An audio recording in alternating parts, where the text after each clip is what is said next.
ఈ తులారాశి వాళ్ళకి ప్రతి కార్యక్రమాల్లో సన్నిహితులు అవుతుంటారు. ప్రతి కూడా చేయాలనే ఆలోచన పెరుగుతుంటుంది. ప్రతి కూడా చేద్దాము అనే ఆలోచన వస్తుంది, చేస్తారు. కానీ అప్పుడప్పుడు చికాకులు అధికంగా ఉంటాయి.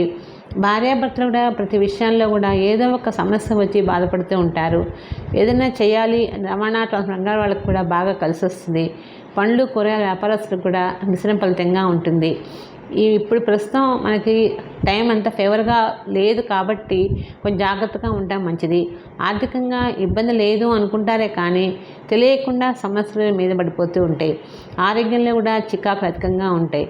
ఇలాంటివన్నీ కూడా గ్రహించుకోండి. తులారాశి వాళ్ళకి విద్యార్థులు చదువు శ్రద్ధ పెట్టకుండా అనవసర వ్యాపకాలతో కాలాన్ని వృధా చేస్తూ ఉంటారు.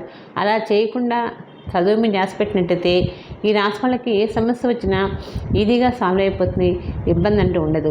ఈ రాశి వాళ్ళు చక్కగా ఆంజనేయ స్వామిని తమలపాకులతో ప్రతి మంగళవారం స్వామివారికి 108 తమలపాకు తీసుకొని స్వామివారికి పూజ చేయించండి. అష్టోత్తరం పూజ చేయించినట్లయితే మీకు అన్నిటికంటే గ్రహపిడలు పోతాయి.